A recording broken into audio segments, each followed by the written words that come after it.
Good evening, everyone. Can everyone hear me? All right, good.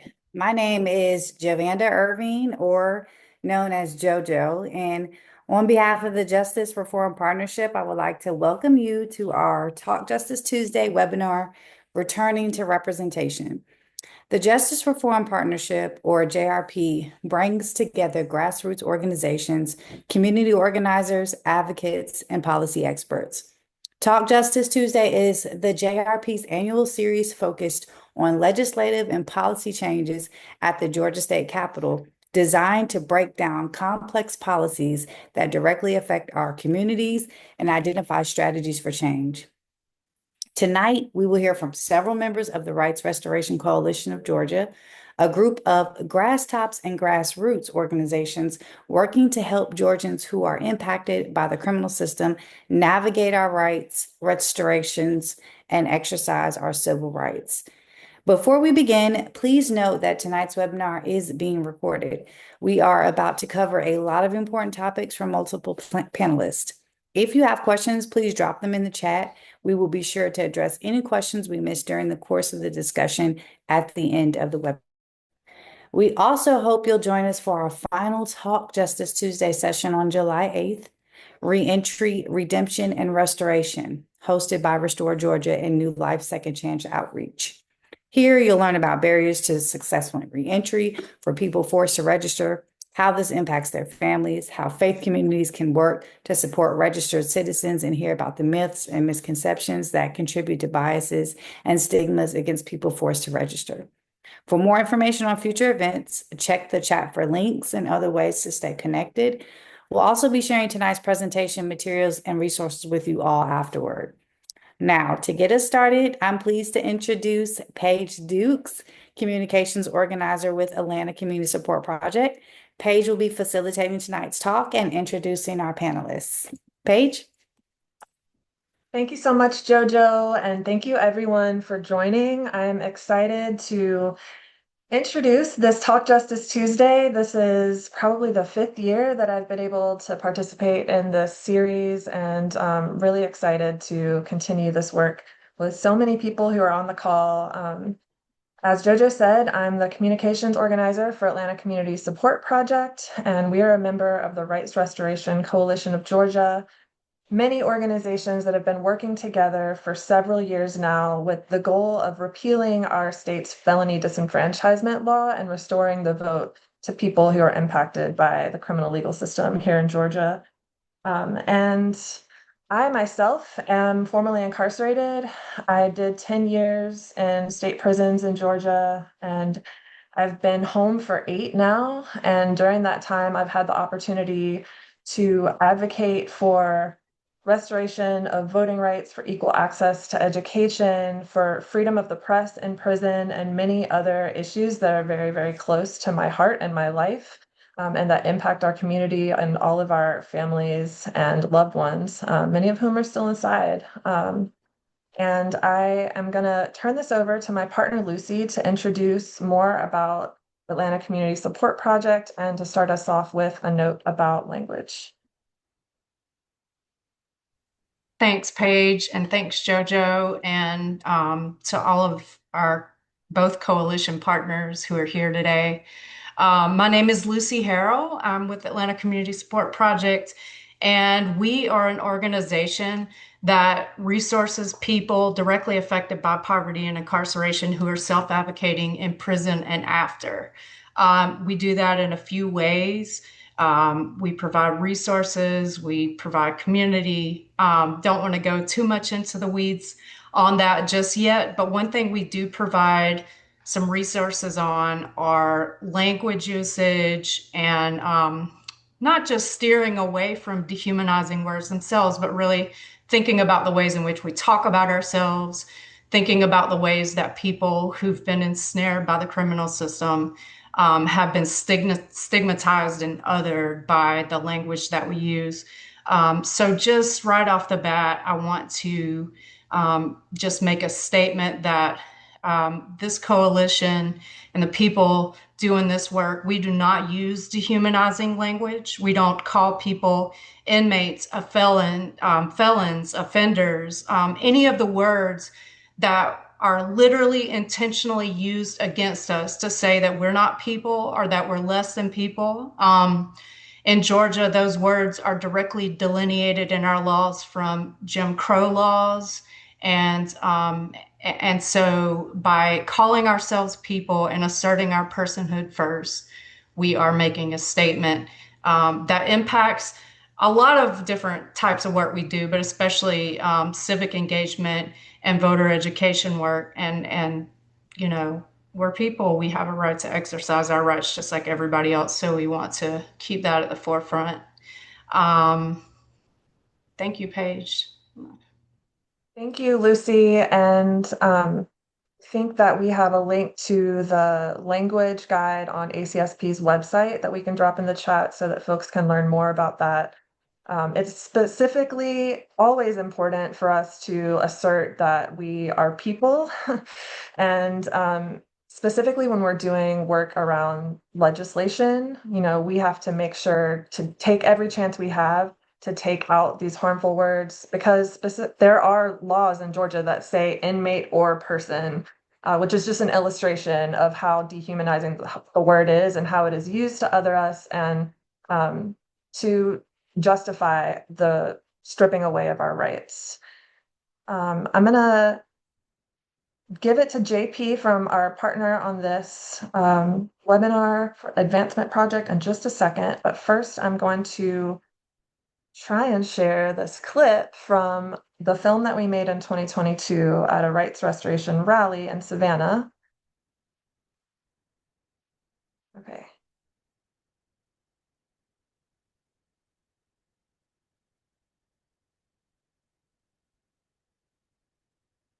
I ain't gonna share with you right now, but I want to say on today, I am so grateful that I don't look like what I've been through. When I was 20 years old, I went to prison for 10 years, but the civil death of incarceration lasts long after release. There are 19 million Americans that are currently impacted, either in prison or on probation or parole. People who are directly impacted should lead the movement for voting rights. Those who are closest to the problem are those who should lead in the problem. Georgia has an incarceration rate of 968 per 100,000 people. We want you guys to know that you matter. Your vote is your voice. The definition of politics in layman's terms is who gets what, when, and where.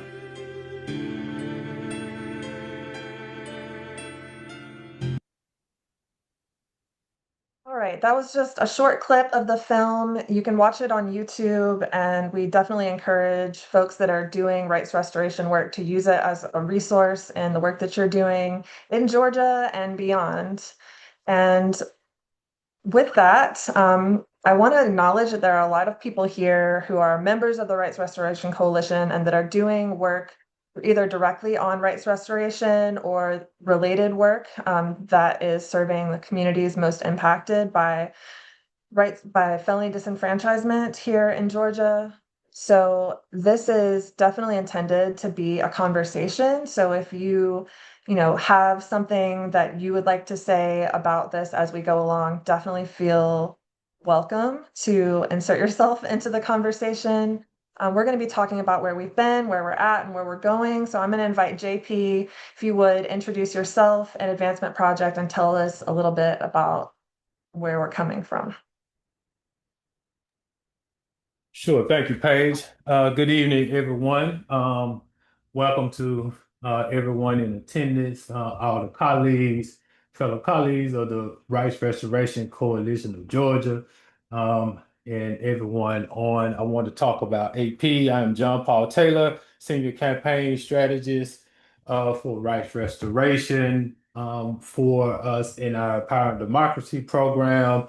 AP is a civil rights legal organization that uses a movement lawyering model as our approach. And when I say movement lawyering model, I mean really working with in respectful partnership in particularly with directly impacted communities of color, and really bringing real legal policy, organizing, and communication tools in an effort to overall build and maintain power and help dismantle structural and systematic racism. Thank you so much, JP. I'm so glad that you could join us because, we've been in this for a long time together now. And I know that even before I had the opportunity to work with you, you've been working on this issue in other Southern states. So I would like to hear specifically about your experience working with folks on the ground in Alabama as they changed their law and how that experience is informing the work that we're doing here in Georgia today. I'll just start with a little background context, right, of overall felony disenfranchisement. And when we talk about it, of course, we talk about it after they quote unquote dismantle slavery, came Reconstruction, and as the powers that be saw, as the state saw the increasing number of individuals, particularly Black men, getting the right to vote, right? And that power increasing, using felony disenfranchisement and many other tactics, right? To not only suppress the vote, but to actually eliminate the overall power that was existing and what's to come for the future.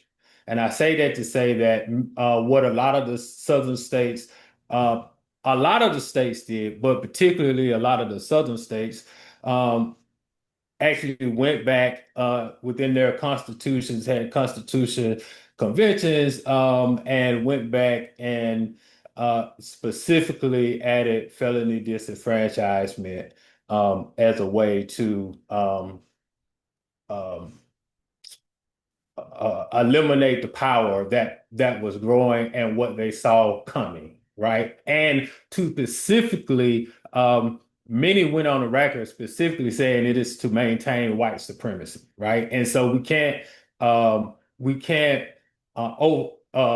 we have to acknowledge that, right? And saying these were very explicit things that came, and so a lot of so specifically in states like many of the states use like moral turpitude, in order to do this. And I think we still have the debate now. The term moral turpitude was left so vague. It gave the states latitudes in how they allowed that to function. And I say that to say, like Mississippi, specifically Mississippi and Alabama, took the approach of using moral turpitude and creating a list of disqualifying convictions within their in the way of disenfranchising. Georgia, of course, it was originated in 1868, right? But then in 1877 is when they actually included the moral turpitude phrasing, and that, for all intents and purposes, rather than defining anything, it actually made potentially all felonies disqualified. I think it's really interesting that this term moral turpitude, which I didn't really understand until I started studying the way that it was applied in this law, right?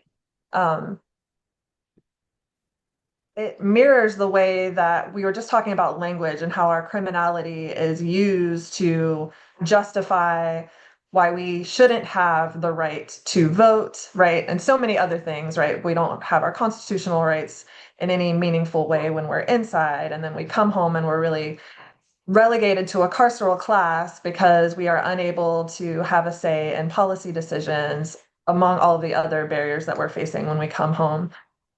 So the idea that moral turpitude is on us is like just kind of turning upside down of what the word actually means when we see the way that it is being used. And I think that it's also mirrored today in the language that we see around quote unquote good and bad immigrants, right? And the way that criminality is used to justify whole swaths of the population from having any kind of civil and human rights. So I just wanted to name that.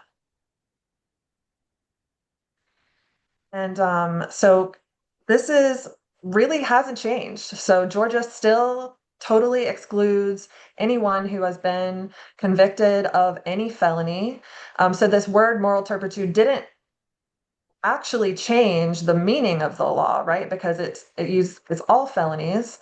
So this version is what we have today, and it is still defined as if you have a felony, then you can't vote until your sentence is complete.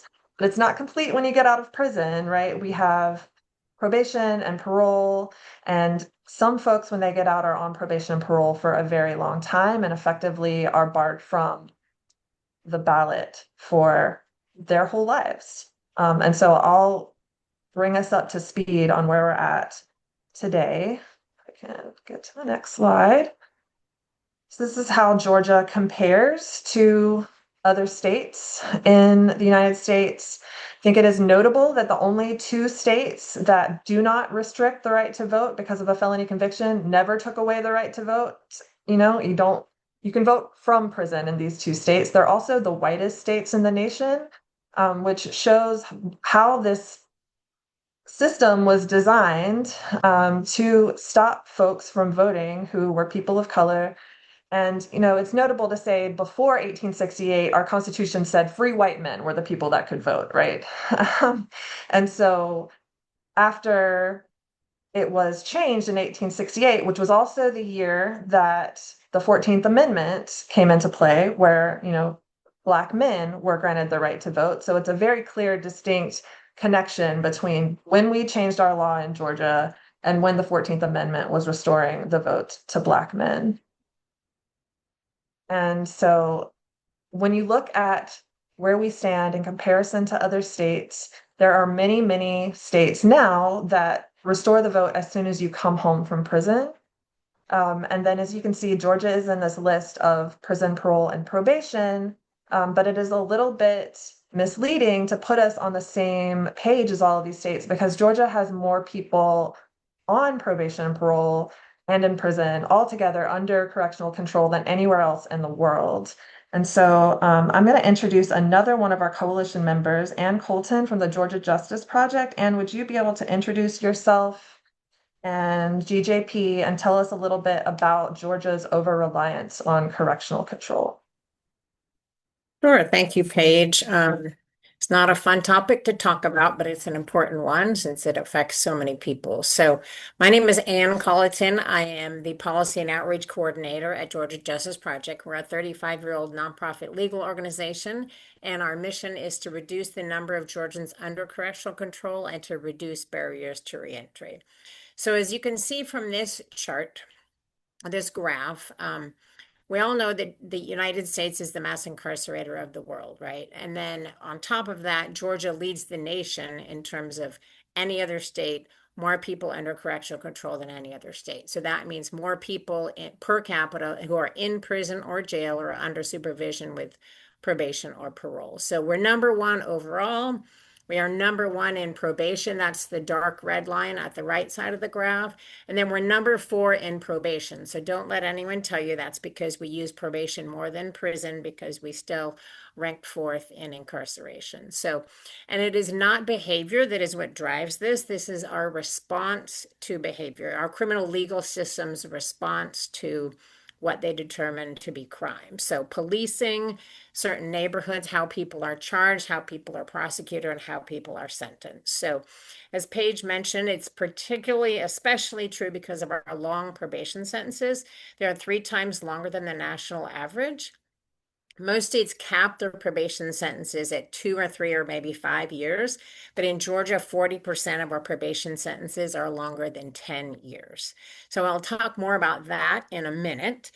But just the reason why we're showing this graph is not just to depress everyone, but it's to illustrate the impact of the criminal legal system on voting rights and political power, right? Earlier, JP talked about the intent behind the 1868 constitutional amendment that was absolutely intended to undermine the political power of newly freed people, right? The exact, right after Black men were granted the right to vote, we decide to, and right when the convict leasing system was established in Georgia, we pass a law that says people who have been convicted of a felony cannot vote. So the same thing that is happening today by this criminal legal system in Georgia is having the same impact on our citizens today. So it's not just, it's about limiting people's ability to influence the government. And when we talk about the government, we're not just talking about the president. We're talking about the ability for people to decide who the district attorney is in their county, who the judges are that determines how long sentences should be, who the sheriff is that runs their jail, who's the school board that oversees their children's education. So Georgia has 200,000 people who are currently disenfranchised because they're serving sentence for a felony conviction. Only 1/3 of those people are incarcerated. The other 2/3 are in the community under probation or parole. So there's 175,000 people who are on probation in Georgia. And some of them can vote because they're serving a First Offender Act or conditional discharge sentence, which doesn't disqualify them from voting. But all of those people are in the community working, paying taxes, contributing to society, paying taxes that support the government, and yet not being able to have a say in the government through voting. And so the Rights Restoration Coalition of Georgia is hoping to change that. So if you can go to the next slide. As Paige mentioned earlier, I didn't know we were talking about that one, but yeah, so this is just to say, like, United States is the mass incarcerator of the world. Georgia is the worst of all the states within the United States. Is the next slide yeah, okay, cool.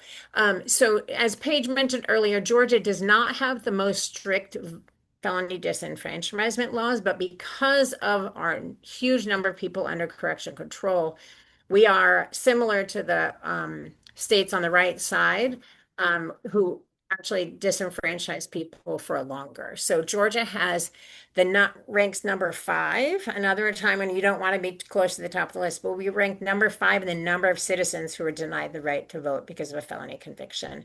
And that is because of our long probation sentences. So that's where we're up against. That's what we're fighting for.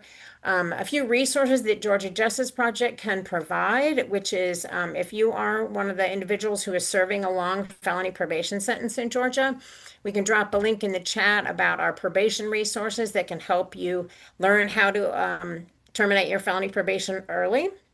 There's 20,000 people who've been able to terminate their probation early since the law passed in 2021, but more people need to know about that option. A lot of people are on non-report or unsupervised probation and so think that they're done, but unfortunately they're not. They still can't vote. They're still at risk of being revoked. And so we want to get the word out so that more people know how to fully terminate their probation being completely done. Our website also has voting resources because there's 200,000 people who can't vote right now, but there's also 450,000 Georgians who have a felony conviction who can vote and often don't know it. So there's a quiz on our website and lots of information to help people understand if they are eligible to vote. And another thing we found during election season, we have sort of a hotline where people call with questions. And on the other end of the spectrum, unfortunately, a lot of people could have swore that they were done with probation because they haven't checked in with the PO in like 10 years because their sentence was so long and they were on non-report.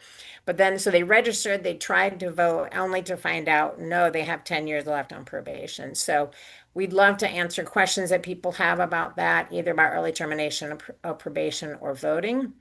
And the last thing I'll say is if you want to learn more about those things, we have an event coming up on July 19th. That's about probation and civic engagement and rights restoration. So we'll put a link in the chat for that as well. Thanks. Thank you so much, Anne. Appreciate all of that. And I hope that I can't see the chat, so I hope that there's a link that will connect you to GJP so you can learn more about their resources. We are also going to follow up with everybody who registered for this event and send you an email with all of the links and all the resources that we're mentioning on the call today, just in case you're on your phone and you're not able to access the chat. Campaign Legal Center is another one of our coalition members that stop sharing for a moment. That's on the call today. They also have a resource that can, as Anne mentioned, sometimes it's really hard to tell if you have the right to vote or not in Georgia. And a big part of disenfranchisement is the voter suppression and intimidation that comes along with that. When you go to get your driver's license, they'll ask you if you want to register to vote. And there's a box on the registration that says, if you have been convicted of a felony, you may be committing another felony by registering to vote. And so that's really scary. And whether, when the way that we interpret sentence completion is not always clear whether somebody, can vote if they still have fines and fees. If you still have restitution, but you're off probation or parole, you definitely can vote. And so it's really great to have these tools to help people figure out whether or not they can vote. And that's another reason that we're trying to change the law and get rid of this confusion and make it very clear whether or not people can vote, because hopefully if you're home, then you can, if we can get that changed, because right now we've got too many people that actually could be exercising their right to vote, but are intimidated and not empowered to do so. So I'm going to turn it over to Reggie from Campaign Legal Center if you want to screen share and talk about y'all's tool. Thank you, Paige. And thanks to you and everyone that has put this event together. And thanks to everyone that's in attendance today. As Paige mentioned, do want to talk to you all about the tool that we have to help folks figure out whether they are eligible. But first, just wanted to give a brief introduction of who I am, as well as the Campaign Legal Center, considering we might be one of the few national organizations on this call, but are very committed to fighting the issue here in Georgia, as well as other Southeast states. So my name is Reggie. I am a legal counsel for the Campaign Legal Center, specifically for our Restore Your Vote team. So our Restore Your Vote team is a specific project within our voting rights department that specifically works to help re-enfranchisement, pass rights restoration, pieces of legislation, and then also to provide some direct services to folks who could be confused about the laws in their state and want to help, want to be helped going through the restoration process. So, sorry, 1 second, I'm having an issue with my screen here. All right. So what we do is we aim to end felony disenfranchisement. That's the ultimate goal, which I'm sure everyone's goal is here, is to end felony disenfranchisement. But we do this by developing and executing scalable models for rights restoration services, community leader training, as well as doing broad public education like this event that we're all in attendance for today. Again, we provide those direct services for rights restoration for those people that are seeking help during the process. Then we also train community leaders to be able to do that as well, because we want to empower communities rather than make them feel dependent on attorneys to be able to go through this process, when in reality, everyone should be empowered to be able to take the necessary steps to get their voting rights restored. And our mission, I have here specifically what our mission in Georgia is, and that 400,000 could be more or less, but it encompasses 3 categories of people: folks who are currently incarcerated for felony conviction, folks who are on probation, parole, who are disenfranchised, but then also folks that are confused. And we call that effective disenfranchisement, where they have been told, because you have a felony conviction, you can never vote again. And so there's 3 categories of folks that we try to advocate on behalf of nationally, but of course, specifying Georgia here today. And then we also help to fight unlawful denials of people who are eligible to vote. So if you go through our tool and find out you're eligible to vote and then you get wrongfully denied, we also provide a service to be able to advocate for administrative changes within that given county if there's a practice that we see that is unlawful. Our approach, again, this kind of just is guided by our three principles of direct services: community empowerment and public education. And so that is democratizing access to legal information. Again, this information should not be hard to obtain or really hard to understand sometimes. So we try and democratize that access to it. We try and fill that any gaps, which is mainly within the direct services work. And then we also support community-based rights restoration direct services, which we partner with a lot of the groups here to do that. And then as well as we work to uncover, investigate, and dismantle systemic barriers to rights restoration. So again, that is administrative advocacy, as I mentioned. Sometimes it can lead to litigation, but then ultimately what we try and do is pass legislation that would restore voting rights or even end felony disenfranchisement altogether. All right, so now I just want to walk you through kind of the flow of how our tool works. And so again, this is a national organization, so we have this flow chart for every state, but I'm just going to focus on Georgia, and Georgia has some unique questions in it because of some of the laws that are governing this restoration process. And so the first one, of course, is, have you ever been convicted of a felony? If it's no, then you can register to vote. Simple as that. But if you answer yes to that, there are some exceptions that may apply to you that would not have restricted your right to vote. And so Ann mentioned this, but the three exceptions could be if you plead no contest.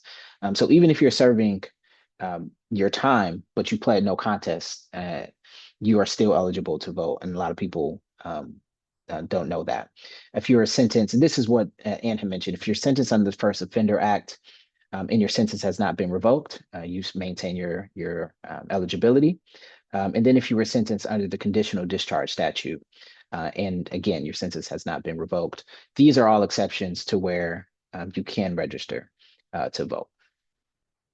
And again, our hotline is open if you need to figure out if you do fall under any of these exceptions. So we don't just necessarily provide that information, but you can also contact an attorney in our department to help you understand that. Another aspect of the flow chart is if you don't fit any of those exceptions, then we go through a different series of questions. And then we go into what was talked about earlier as far as being on probation and parole. If you have completed that, then, or if you have not completed that, excuse me, the easier thing is you unfortunately, because of the law right now, you won't be able to vote. But if you have completed it, the next question is if you owe any court-ordered fines. And so, again, this does not mean restitutions, court costs, or fees, but mainly if you have fines directly related to your probation, then you would need to pay those. However, fines that are as a condition of your probation, those are canceled upon completion. And I know that could be a little confusing, but again, this is why we have attorneys that can help you with that. And then ultimately, if you don't know, we also can help provide, get you in contact with the right folks, or even contact the folks, the department directly if you need to figure out if you have any fines or anything. But ultimately, according to the Georgia Secretary of State, as long as you completed your probation, parole sentence, and you still have some monetary obligations, that will not deprive you of being eligible and being able to register to vote. And then also one question that is not on here, but it is in our flow or on the tool, is if you have been on probation for at least 3 years. And if you have been on for 3 years, then you could be eligible for early termination. And then at that point, we actually direct people to contact GJP and get connected with some of the great staff attorneys there that could help you navigate that process of early termination of probation. That could then lead to you being eligible, likely to vote at that point. Again, these are just more in-depth about the fines. And I went through all of these, but ultimately our hotline is available just in case you don't understand what the fines restriction is, or if you have fines and just don't understand if it's hindering you or not, we can be that resource to help you figure that out. Because ultimately, county registrars may be telling you the wrong things, or even county clerks could be telling you the wrong thing about whether you owe and what the eligible standards actually are.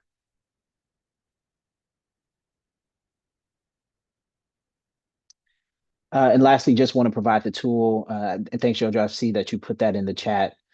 So the easiest way to get to the tool is through our website. And if you have any questions that come as you are going through the tool, you can contact us via telephone or email us. Emailing us is probably the best way to get in contact. That way we have a record of your contact information, how to get back in better contact with you, and what your question is. So thank you again, Paige, for allowing me to showcase our tool. And we hope to be a resource for folks here in Georgia. Thank you so much, Reggie. So I want to give an opportunity for everyone to join in the conversation. I'm not sure, it looks like we have about 30 people or so, and so we'll go into breakouts in a minute, but I just want to note that the right to vote is kind of a gateway to a lot of other gains that we might, have to civic engagement. And also, there are many ways that we can engage civically, even though we don't have the right to vote, if we're not enfranchised yet. I personally regained the right to vote in 2020. And so this year, I will be able to file for a rights restoration with the Georgia Board of Pardons and Paroles. Even though they never knew who I was before, I was never eligible for parole, they are still the entity that is responsible for allowing me to regain all of my other civil rights, because I still can't serve on a jury, but I still get jury notices all the time, which, similar to that driving, getting your driver's license and having the option to register to vote, is very intimidating, because on each one of these, I've been 4 times from the Fulton County Superior Court have I gotten a jury summons, like threatening that if I don't obey, that I could be criminalized. So I'm kind of like, damned if I do, damned if I don't. And I just got another one from a federal court. And so I really do want to have the opportunity to serve on a jury. I believe people that are directly impacted by the criminal system have, a lot to bring to those situations, even though we might have a hard time making it onto the jury. Not to mention, I want to be a notary public. I don't think I want to run for office, but I want to have the option, if I can one day. And so there are many issues that our civil rights impact, and they are everyday issues that we all experience in our communities. We are blanketly excluded from policy decisions that impact, whether we have a say in who's on our kids' school board, and so many other things. Forward US just put out a report about how much incarceration impoverishes communities, even for people who aren't incarcerated, but for their families and their loved ones. And so I know that people probably have a lot to say about the different ways that this is impacting us and our communities. So when we go into breakout rooms, I'm going to put these questions in the chat so that you guys can have them. But what problems or challenges are affecting your community, and what other issues are you facing that are connected to rights restoration? So Lucy, if you would randomly assign us, then we can have some small, and this part, will not be recorded. If you feel comfortable when we come back from the breakout rooms, then we would love to have somebody, a representative from your group, share out a little bit about your conversation and your takeaways. Thanks, Paige. I am just going to randomly assign us. I think, can we do 4? can we do 4 breakout rooms? That'll be a little less than 10. Okay. Yeah, and I'm going to give us 10 minutes. If you think that's enough or too much? Yeah. Okay, great. All right. So we'll see you guys soon.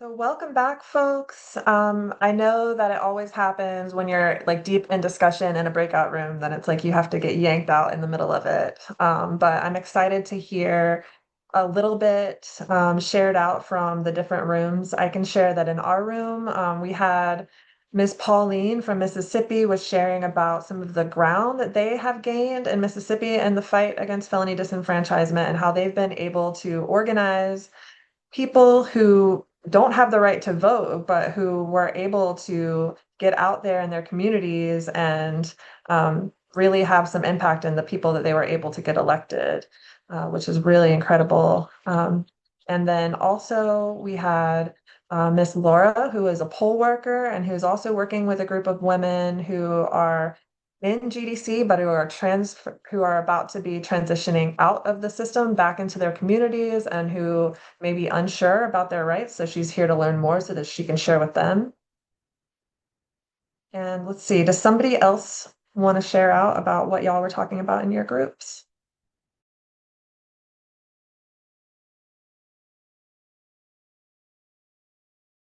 I can share a page. In our group, we first talked about the biggest issue is the challenges and the barriers. What was first addressed was the barrier of employment. Even after having years and years of skills and having the talents, and even going all the way to the last level where you're about to start work and the background check comes back and you just feel depleted and depressed. That's one of the huge monumental things that stops you feeling from like you're regaining your autonomy. It feels like you are at a standstill. So we definitely address that. We also address something interesting about Walisha shared with us how organizations businesses like the DMV as well as libraries are not knowledge, do not possess the knowledge or the education surrounding that box that says, can I register to vote? They're not telling people, and people are accidentally registering and being recriminalized.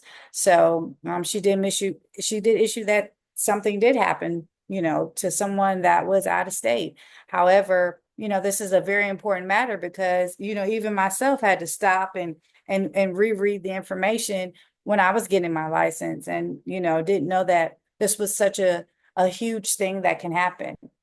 And then finally, Lucy wrapped us up with, just being empowered to approach your Congress leaders and those in office and say, hey, listen, we are your constituents and we do matter. So I think that all this was, great information that was brought about in the meeting. Thank you, JoJo. Does anybody else want to share out?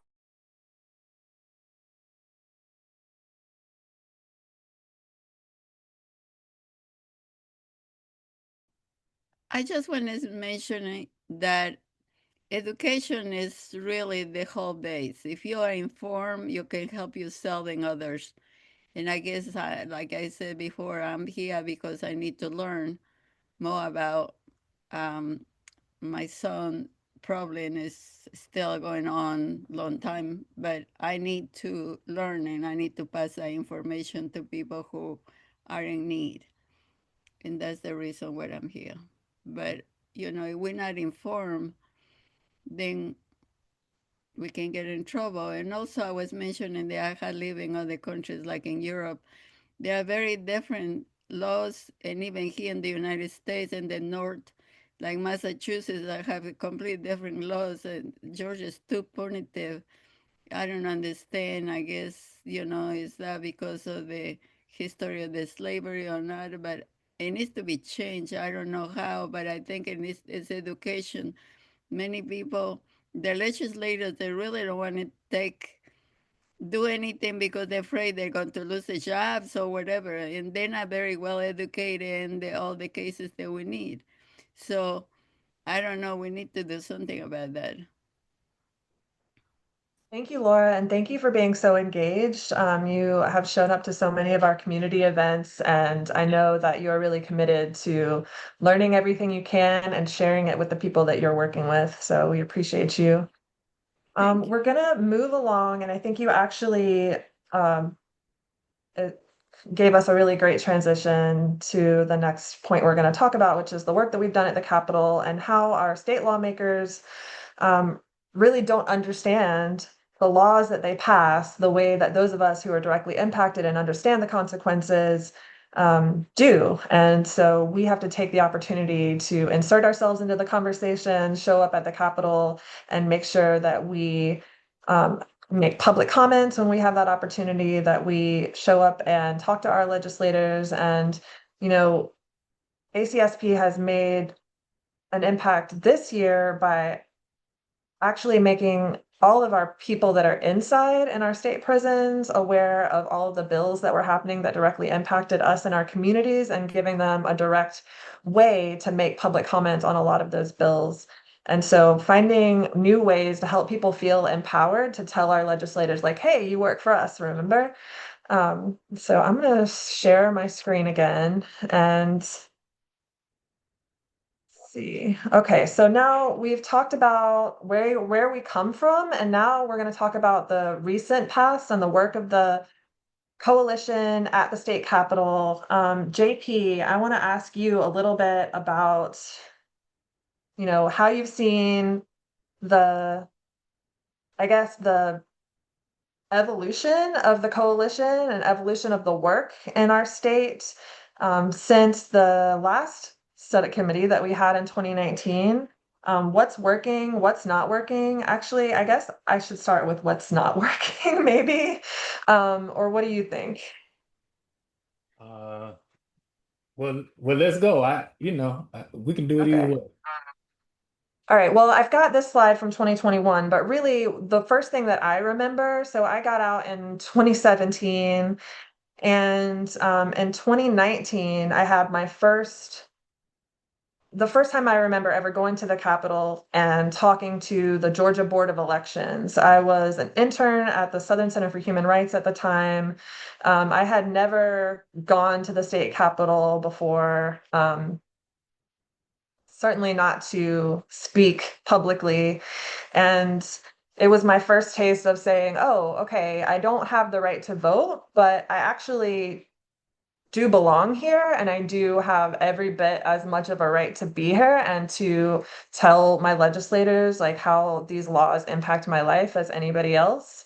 And in 2019, there was the first Senate study committee on felony disenfranchisement. And at this time, I was still an intern, and I was learning about the law, about the history of the law, and I went to a hearing of the Senate Study Committee, and the solutions that were being proposed did not really seem like solutions to me. They were, making lists of charges that either would or would not, take away the right to vote. And of course, most of these were quote unquote low-level, non-violent charges. And I remember being like, hey, this actually won't impact me or most of the people that I know.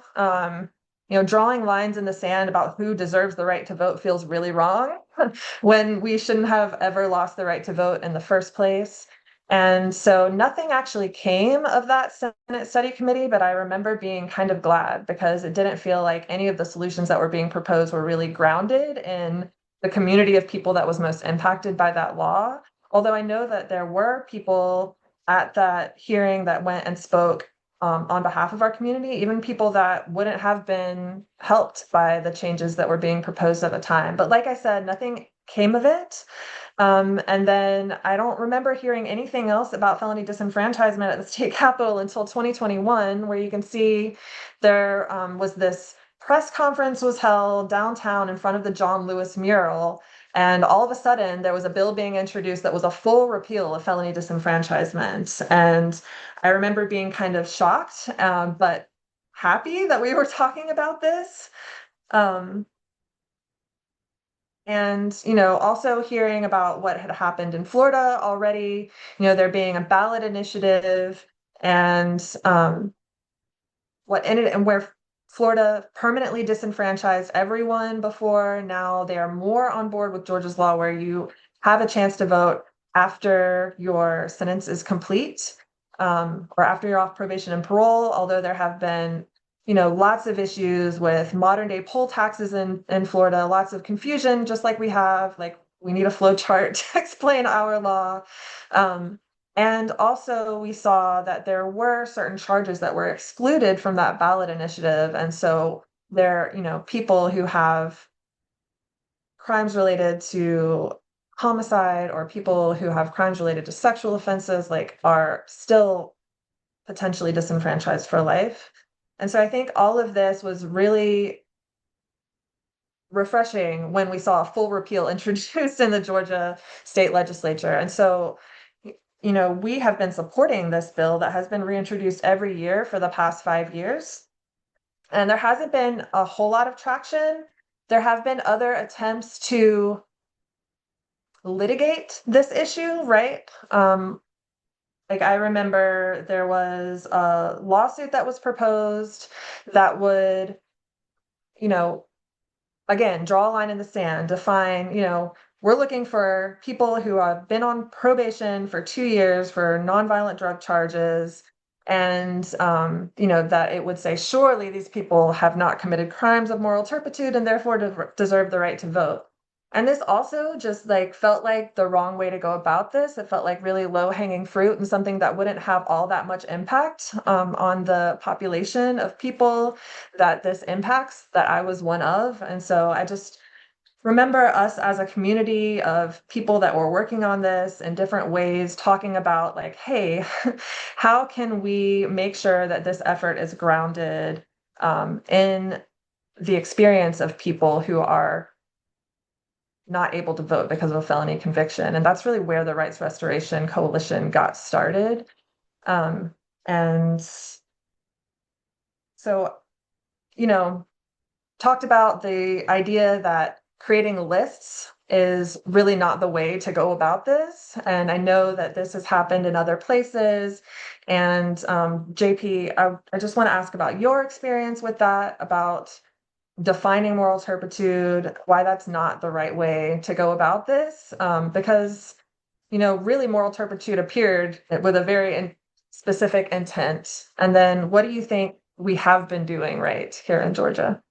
Well, so one of the things of one of the challenges of creating a list, right? You're ultimately creating another subset of those that are disenfranchised, right? And has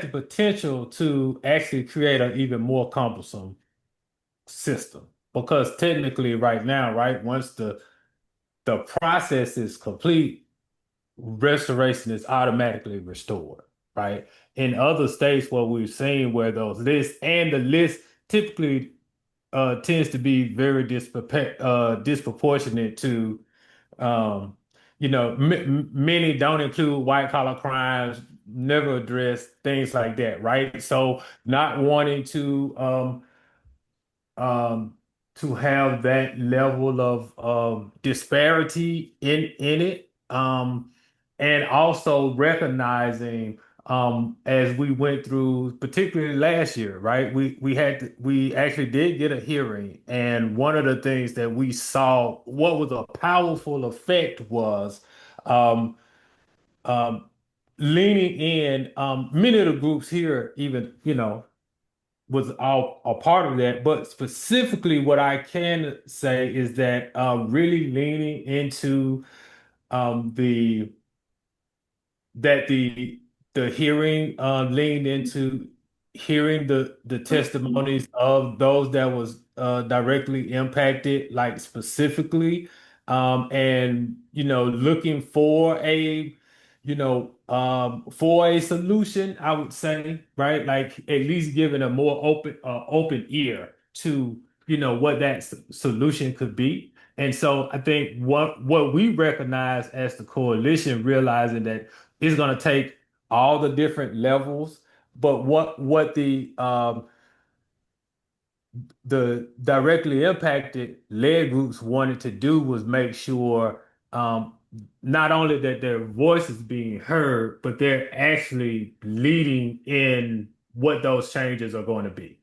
Meaning, so a subcommittee was literally created from the standpoint, and this is very, to me, this is important to note because all of us have worked, all the advocacy groups, everyone, we all worked, in building, but wanting to do a specific, some draft a bill that would be specifically written by, directly impacted led groups, informed by, others, in where there's true ownership of not only the messaging but also how we advocate for that, right? And not succumbing to carve outs and things, right? For what that will be. And we knew, and it was hard. And I watched as the coalition, we all worked together to do that, and knowing that it had to have bipartisan support,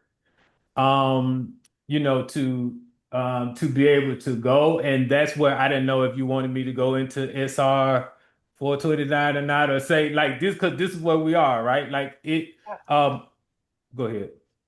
I think before you go into where we are at this moment, I think that just to illustrate your point, we have a clip from a hearing last year in 2024 where Karima Hanifa shared some of her story, and this, I think, was a pivotal moment where we were able to garner some of that bipartisan support. And so I'll play this and then you can go into this session. Thank you for an opportunity to let my voice be heard in this space. My name is Karima Hanifa. I am an Atlanta native. At the age of 15, I was sentenced to 2 consecutive life sentences in the state of Georgia. My crime happened 31 years ago. After serving 26 years at the Georgia Department of Corrections, I was released back into the community, where in my attempt to receive a driver's license, an alert popped up that asked me if I would like to register to vote as a part of the Georgia license process. After I checked the box, there was another alert that told me that it was against the law to register to vote if I was currently on probation or parole in the state of Georgia, in which I immediately began to back out in fear of reoffending. As someone who is directly impacted by the criminal justice system and who went in before my frontal lobe was developed in the last 5 years, I know it to be true that successful reentry is possible. There's a statistic that says that most people reoffend within the first 3 years. I have had 0 reoffenses. I believe that I have not reoffended because I am actively enrolled in community, through which I'm able to provide resources for or in marginalized communities, as well as I'm a student working on my master's at Life University in Marietta. I am, however, required to pay taxes every time I purchase something, which keeps me in a box where I'm constantly reminded that while I am required to pay taxes here in the state of Georgia every time I purchase something every year on my vehicle, that I am not allowed to participate in Georgia's democracy, where there are people who I believe their values, their vision, value mines, but I am not able to vote for them. Okay, I hope that worked. Karima was also featured prominently in the film that we shared at the beginning. She has done a lot of advocacy at the state capitol. This was just one time where we showed up last year and took the opportunity to share our stories. And JP, I just wanted to share that before you continue. And so, yeah, we've got, I know folks may not be able to stay on until after our 7:30 time slot, but we will try and cover a lot of ground in the next 15 minutes. Right. I just want to quickly bring us into Senate, where we are now, right? We as the coalition worked together, like I said, to get the bipartisan support. In order to do that, what they did all agree on, in order to gain the bipartisan support, they agreed on a Senate study, a Senate study committee to address felony disenfranchisement again. And we are using this opportunity, and that is Senate Resolution 429. Like I said, that has bipartisan support, that has been like I said, advocated with not only the grassroots orgs, but the advocacy groups that I see on the call as part of the coalition. So if anybody wants to come off just to share something about SR 429, you can too, as the coalition. But I wanted to just to uplift, that's where we are in moving with securing what those, what that Senate Study Committee makeup is, when that time frame is, using the Senate Study Committee as a way to not only talk about the movement of the passing of the law, but then how do we use this movement, this legislative movement as a way to actually build power amongst directly impacted led groups and allies. Thank you, JP. And And yeah, I think that's really, oh, go ahead. I was just going to add, because I see some of our other colleagues, and I didn't want to call on nobody, but if anybody wanted to say something a little bit more about SR 429, that's what I was going to ask. Yeah, I see Bree, Rosalind, I think Dominique is on here. We were all part of the subcommittee that actually drafted a bill this session that we are trying to get introduced. As I mentioned, we've all been supporting this total repeal for 5 years now. And there have been other bills that have been introduced that were kind of on the other end of the spectrum that barely scratched the surface, kind of like the efforts I was talking about a little earlier. And so as a coalition, we decided, hey, this is our first step. If some of us are going to be disenfranchised, we need to be able to vote as soon as we come home, so that this would do away with all of the confusion that people face about whether or not they have the right to vote. Certainly, we don't think anybody should lose the right to vote when they go to prison, and that people should be able to vote while they are in prison. And there are many efforts around the country that are leading there. But when we decided as a coalition what our first step was, we drew up a law together. We literally wrote the bill that said, we want to be able to vote as soon as we come home. And while we were trying to get that bill introduced this session, and that didn't happen, what did happen is that we were able to introduce this resolution, which created this new study committee. And we are hopeful that this study committee will be very different than the one that happened in 2019. So, but definitely want to hear from others who were part of that effort. One thing that I do want to say about where we're going and where you come in is that those of us who are those of us who have been doing this work for many years, and we've been going to the Capitol, and they kind of know us, right? Because we're showing up, we're telling them like, hey, remember us? Like, we're the ones who are trying to get our rights to vote back. It really helps when we can share the knowledge and experience that we have learned by going to the Capitol year after year, and we can help other people feel empowered to join us at the ropes. And so, as we do more public education events, we also want to help share these skills, help people feel trained up to talk to your legislators, to talk to news media. And so, we definitely invite folks to join this coalition, join this campaign, and especially, folks who are directly impacted, because it's those of us who have these stories to tell about how this law has impacted our lives and those of our families that really have the most at stake. And when we can all show up at the Capitol together, I think it has a really, really huge impact.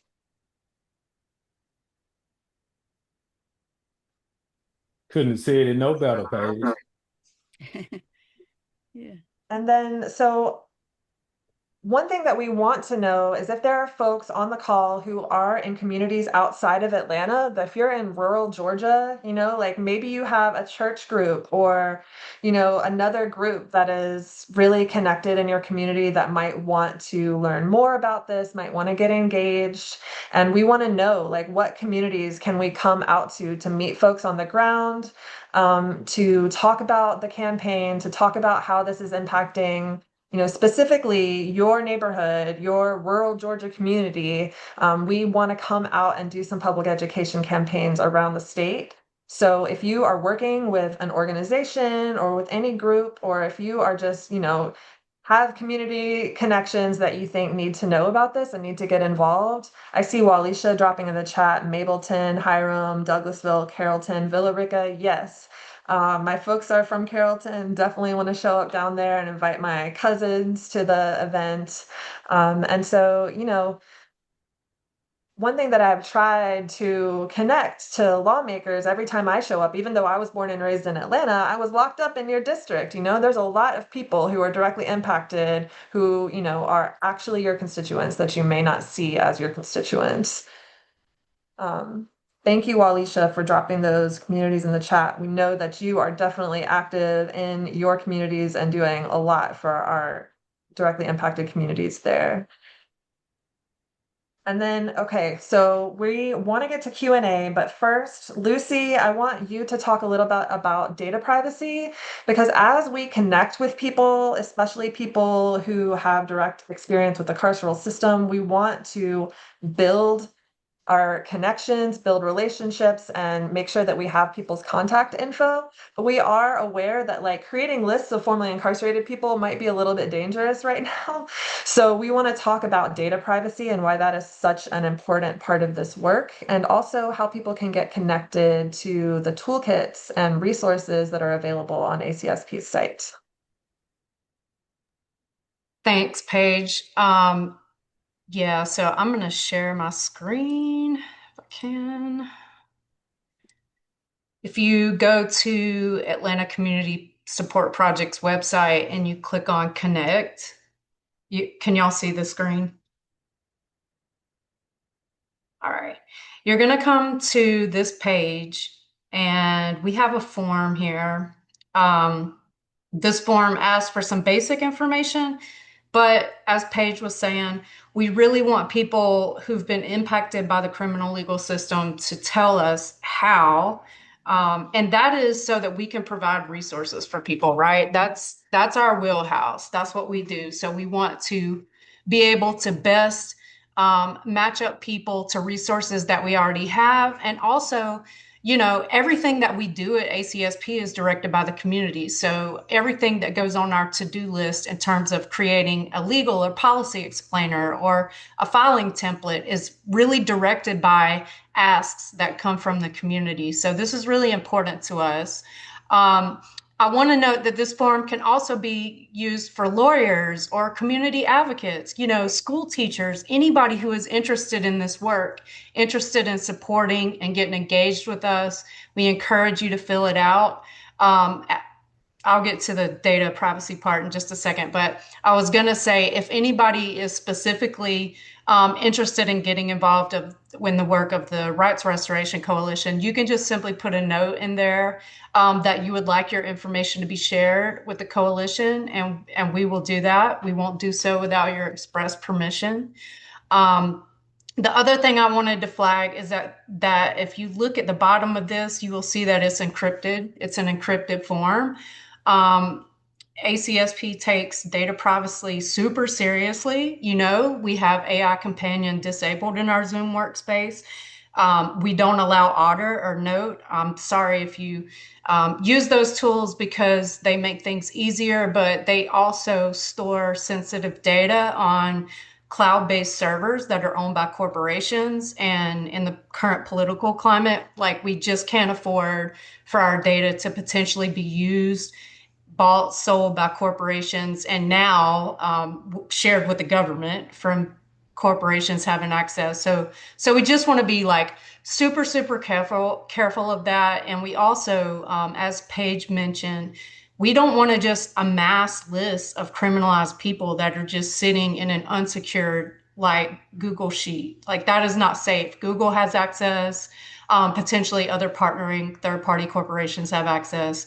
So everything we do in terms of sensitive data is end-to-end encrypted. We have our own encryption tools that our developer and IT specialist, John, has created for us. We use some tools from Google, we use some tools from Microsoft, but we really try to make sure that at all times we are protecting our people's data. Data privacy laws are in the US, you know, we fail by comparison to the rest of the world in the ways that we protect people's data. And then on top of that, very few states have comprehensive consumer data protection laws. Georgia is not one of them. What Georgia has instead is loopholes that allow criminalized people to be exempt from things like personal information being protected in open record requests and things like that. We are exempt from, you know, we can have our social security numbers sitting in court dockets, and that's completely fine. So that, on top of the fact that in general, even in states that do have these comprehensive laws, nonprofits are almost always, I think Connecticut is the only state that has a very short clause related to nonprofits, but nonprofits are almost always not required to protect people's data. So all the more reason for us to do it right. We want every grassroots organization to understand the importance of protecting people's data and how it can keep people safe by employing cybersecurity protections that we can control. And we just try to do that through practice. So that's why we use encrypted forms. That's why we use encrypted files. And yeah, so we want people to know that. The other thing I want to share with y'all is we really want people to sign up, directly impacted people, for our toolkits access. Our toolkits is like the place where this is our resource hub. This is our resource library. It's where we keep everything that can help people incarcerated or who were formerly incarcerated, family members supporting a person inside, a loved one. This is where you could go to get that. And if you fill out that form and you just put a note in the bottom that says that you would like access to the toolkits because you have so-and-so incarcerated currently, then we'll be glad to reach back out to you and get you set in with a login. We use a VPS system that is completely secure for our toolkits platform. It is not spidered by Google. You will not be able to search things. There are no direct links to the information contained in there. So everything we do is on lockdown, and it's for the protection of our people, and it's so that we can move and work strategically in making sure that we're fighting for our rights and all of the legal ways that are available to us, and that we're engaging civically and like I said, just exercising all of those things. There is so much that I wanted to say. Somebody mentioned about, you know, I think Paige said that she sometimes tells these legislators, like, I'm from Atlanta, but I was actually incarcerated in your district. So one of the things that we did at ACSP this past legislative session through a micro grant from the National Center for Civil and Human Rights was that we created a legislators by prison district list. So I would be glad to share that with any of our allies, because what this list will allow you to do is when you're at the State House talking to so-and-so and he's brushing you off about something that's prison related, you can just simply glance at the sheet and say, well, don't you have this and this prison in your district? So I think like continuing to raise those issues is important when we think about civic engagement. And yeah, that's the Thank nuts you, and Lucy. bolts of it. Appreciate that. And just want to add that in the toolkits are several resources directly related to rights restoration. I mentioned that I regained the right to vote in 2020. This was before I had been on probation for 3 years, but I still, even if you aren't, eligible for SB 105, which is the bill that says after 3 years, DCS, the Department of Community Supervision, is actually supposed to start the process for you for your probation to be terminated early and for your rights to be restored. Anybody can go ahead and file that motion. I did that before 3 years. It was before that law had been enacted. So there are template motions for things like that for early termination of probation. If you are ineligible for SB 105, maybe you're on parole. There are people that have asked for help with sentence commutations. I'm happy to say that Karima now does have the right to vote. Her sentence has been commuted. So, that is why these toolkits exist, because when we are able to navigate the system and use these tools to help get ourselves free, we want to share them with other people who can also use it to free themselves and other people. And we are running out of time, and I know we had some questions. Haven't been monitoring the chat very closely, so if there's some questions in the chat that we didn't get to, let's go ahead and get to those now. I know there are folks that need to jump off, and as I mentioned, there will be many more public education events. We hope to have some in person in your area.